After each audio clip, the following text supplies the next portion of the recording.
നിന്റെ നാടകം കണ്ട് കൂവിയാ നീ ആളുകളെ തല്ലു? ഇപ്പൊ ഞാൻ വന്ന് കൂവുകയാണെന്നിരിക്കട്ടെ, നീ തല്ലു? ഇല്ലേ മോനെ. നീ കത്തിയും വീശി കുത്താൻ ചെന്നാ വക്കീൽ ഇവിടെ പരാതി തന്നിരിക്കുന്നത്.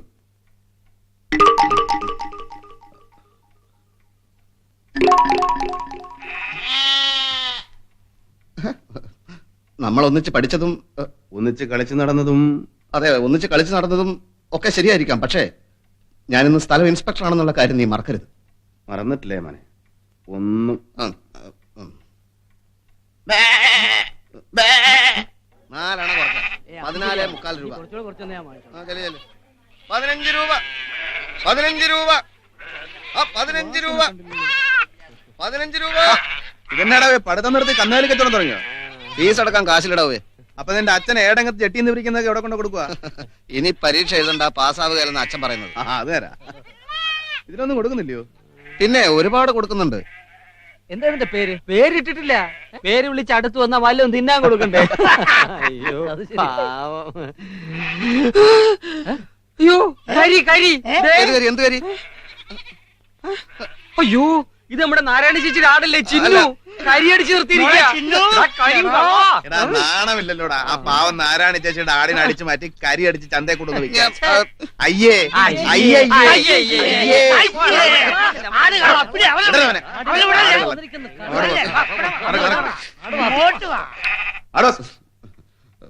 നീ പൊക്കോ, എനിക്ക് പലതും ഓർമ്മ വരുന്നു.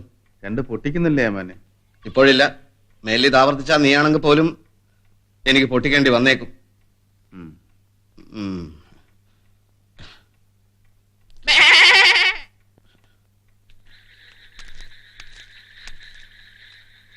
ശൗരി, ഏമാനം ഉറങ്ങാണ്. എന്താ ഇത്ര പെട്ടെന്ന് ഉറങ്ങാൻ? ഇന്ത്യക്ക് സ്വാതന്ത്ര്യം കിട്ടിയിട്ടില്ല എന്നും പറഞ്ഞു അങ്ങ് ഉറങ്ങിപ്പോയി. ആരാടാ ജവഹർ? ഉണന്നു. സ്വാതന്ത്ര്യം മുണ്ടു കൊടുത്ത് ജുബ്ബായി വിട്ട് ടോർച്ചുമായിട്ട് വന്നിരിക്കുക. ഇനിയെങ്കിലും ഒന്ന് എഴുന്നേറ്റിരുന്നു കൂടെ ജ്യേഷ്ഠ?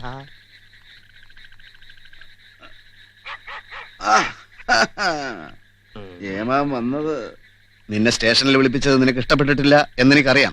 അത്രയെങ്കിലും ഞാൻ ചെയ്യണ്ടടാ. അത്രേ നീ ചെയ്യുന്നുള്ളൂ. എടാ, നീ ഇൻസ്പെക്ടറായി വന്നിട്ട് ഞങ്ങൾക്ക് എന്തെങ്കിലും പ്രയോജനം ഉണ്ടോ? തൊപ്പിയും മച്ചന്റെ വള്ളത്തിൽ അങ്ങോട്ടും ഇങ്ങോട്ടും നടന്ന് 4 ആള് കൂടുന്നിടത്ത് ഇറങ്ങിയെന്ന് പൊട്ടിക്കും എന്ന് പറയുന്നതല്ലാതെ നിന്നെ കൊണ്ട് വല്ലതിനും കൊള്ളാവോ? നീ ഒന്ന് മനസ്സിലാക്കണം, ഇത് എന്റെ നാട്, എല്ലാരും വേണ്ടപ്പെട്ടവര്. ഏത് വകയിലാണ് ആ ചെറിയ പുറമ്പോക്കി കിടക്കുന്നവർ നിന്റെ ബന്ധുക്കളാവുന്നേ? അവര് വക്കീലിന്റെ ആൾക്കാരാ, പണിക്ക് വന്നവരാ. പണിക്ക് വന്നവരല്ല, പണിയാൻ വന്നവരാണ്. നാട്ടുകാര് പിണങ്ങിയ പകരം പാടത്ത് പണിക്കിറക്കാനാ. ചെയ്യണ്ടെന്ന് പറഞ്ഞ ഞങ്ങൾക്കറിയാം. ചെയ്യും. നീ കാക്കിയിട്ടുണ്ട് നടന്നോ പൊട്ടിക്കും പറഞ്ഞു. പൊട്ടിക്കാൻ ആരെയും കിട്ടിയില്ലെങ്കിൽ കുറച്ച് ഏറുപടക്കെങ്കിലും മേടിച്ച് പൊട്ടിക്കേമാനെ, ഇല്ലയോ?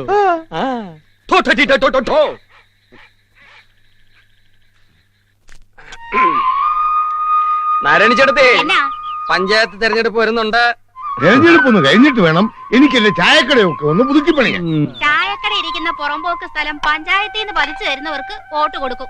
പഞ്ചായത്ത് ചായക്കടയിലോട്ടാക്കാൻ വല്ല വഴിയുണ്ടോന്നാ ഞാൻ ആലോചിക്കുന്നത്. എന്തിനിങ്ങോട്ടാക്കുന്നത്? ഇപ്പൊ തന്നെ പഞ്ചായത്ത് ഒരു ചായക്കടയാണല്ലോ, അല്ലേ? കുറുപ്പിയേട്ടൻ ഇലക്ഷൻ ഒന്നൂടെ. ആവശ്യമില്ലാത്ത കാര്യത്തിന് എന്തിനാടാ ചിരിക്കുന്നേ? വെറുതെ വോട്ട് ചോദിച്ചു നടക്കണ്ടല്ലോ. എല്ലാരും ഇങ്ങോട്ട് തന്നെ വരികയല്ലേ? നാരായണ ചേട്ടത്തിന്റെ ചായടി നടക്കും, കുറുപ്പിയേട്ടന്റെ വോട്ട് പിടുത്തോ നടക്കും. ഈ രാജ്യത്ത് ഏറ്റവും സുഖമുള്ള ഏർപ്പാടാ തെരഞ്ഞെടുപ്പ്. ജയിച്ചാലും കസ്, തോറ്റാലും കസ്. ജവഹറെ, ഞാൻ കൂടി നിന്നാലോ? ഓ, നീ അങ്ങോട്ട് ഇറങ്ങിയില്ലേ? വെയിലിറക്കുമ്പോ കയറി അകത്തിരി. സ്ഥാനാർത്ഥിയെ ഞങ്ങൾ നിശ്ചയിച്ചു കഴിഞ്ഞു. ആരാത്? ഭരിക്കുന്ന പാർട്ടിയുടെ സ്ഥാനാർത്ഥിയായിട്ട് നിന്നാൽ ജയിക്കും. ഉറപ്പാ. വക്കീൽ അദ്ദേഹം നിന്നാ ജയിക്കും, ഇല്ലേ ഞങ്ങൾ ജയിപ്പിക്കും. ഏതായാലും വക്കീൽ അദ്ദേഹം മെമ്പർ ആയാലേ നമ്മുടെ കാര്യങ്ങൾ നടക്കും. അളിയനെ അങ്ങനെ നിർത്തോ ചാക്കോച്ച? എന്നാ വർത്താനായി പറയുന്നേ? 1000 പറ കളത്തട്ടിലിരുന്ന് നാട്ടുവർത്താനം പറയുന്ന പോലെ ആണോ പഞ്ചായത്ത്? വക്കീൽ അദ്ദേഹം നിൽക്കുന്നു, ജയിക്കുന്നു. എനിക്കൊരു കണക്കൂട്ടലുണ്ട്.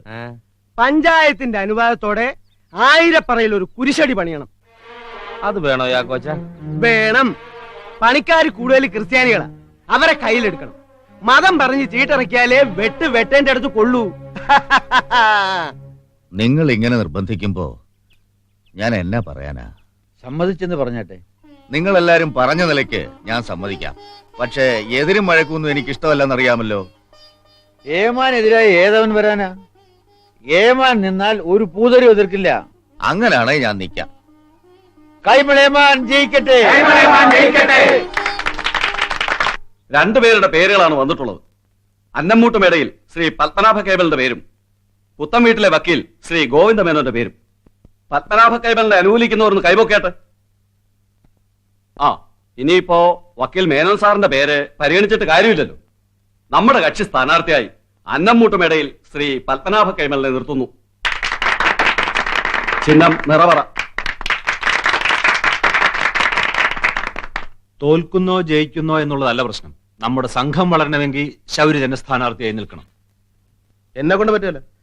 ശൗരി നിൽക്കണമെന്ന് ഞാൻ പറയുമ്പോൾ പാർട്ടി നേതൃത്വമാണ് ശൗരിയെ നിർത്തുന്നതെന്ന് മനസ്സിലാക്കുക. തെക്കൻ മേഖലയിലെ പഞ്ചായത്ത് തെരഞ്ഞെടുപ്പുകളുടെ ഉത്തരവാദിത്തമാണ് എന്നെ ഏൽപ്പിച്ചിരിക്കുന്നത്. എനിക്കുടനെ അങ്ങോട്ട് പോകണം. പാർട്ടി ഓഫീസിൽ നിന്ന് നിങ്ങളെ ബന്ധപ്പെടും. നെൽക്കതിരായിരിക്കും നമ്മുടെ ചിഹ്നം. കുറെ പോസ്റ്ററുകളും അത്യാവശ്യം പണവും എത്തിക്കാനുള്ള ഏർപ്പാട് പാർട്ടി ഓഫീസിൽ നിന്ന് ഞാൻ ചെയ്യിച്ചോളാം. ആലോചിക്കാനൊന്നുമില്ല. ശൗരി നിൽക്കുന്നു. ഒരു ഒട്ടും ശൗരിക്ക് നമ്മുടെ വോട്ടുകൾ ശൗരിക്ക്.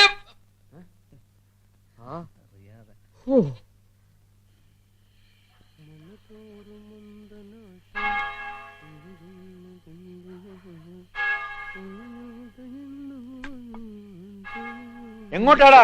നിങ്ങളൊന്നും പോയി കിടന്ന് ഉറങ്ങുന്നുണ്ടോ? കാലം നേരം ഇല്ലേ വഴക്കിടാൻ? എന്നാത്തിനാ ഇപ്പൊ ഇവിടെ വഴക്ക്?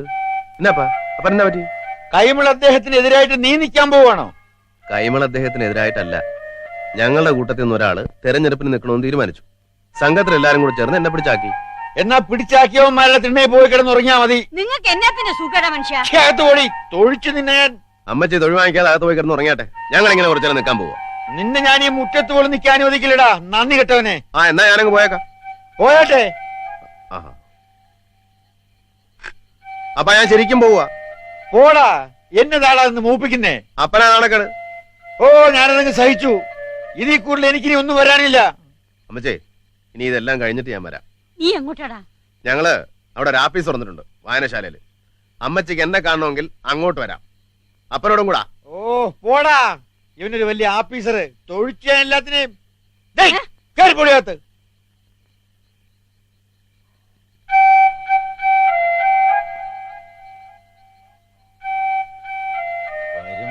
വരാതെ എവിടെ പോകാനാ? ഞെട്ടറ്റ ചോട്ടില്ലേ? ഇല്ല മോളെ, ഞാൻ മാറിയേക്കാം. അതാ മാനം. അല്ലച്ച, അന്തസ്സായിട്ട് തെരഞ്ഞെടുപ്പിന് നിൽക്കുന്നതാ മാനം. മാറുന്നത് മാനക്കേടാ. ശൗര്യോടൊക്കെ തോക്കുന്നത്. തോക്കൂന്ന് ആര് പറഞ്ഞു? അല്ല മോളെ, പുത്തൻ തലമുറയ്ക്ക് നമ്മളെ ഒന്നും അത്ര കാര്യമല്ല. അവരല്ലേ എണ്ണത്തിലധികം. അതൊന്നും സാരമില്ലച്ച. ധൈര്യമായിട്ട് നിൽക്കണം. ഞാനും ഇറങ്ങി പ്രവർത്തിക്കും. വീട് തോറും കയറി ഇറങ്ങി വോട്ട് ചോദിക്കും. അച്ഛൻ എന്തായാലും പിന്മാറരുത്.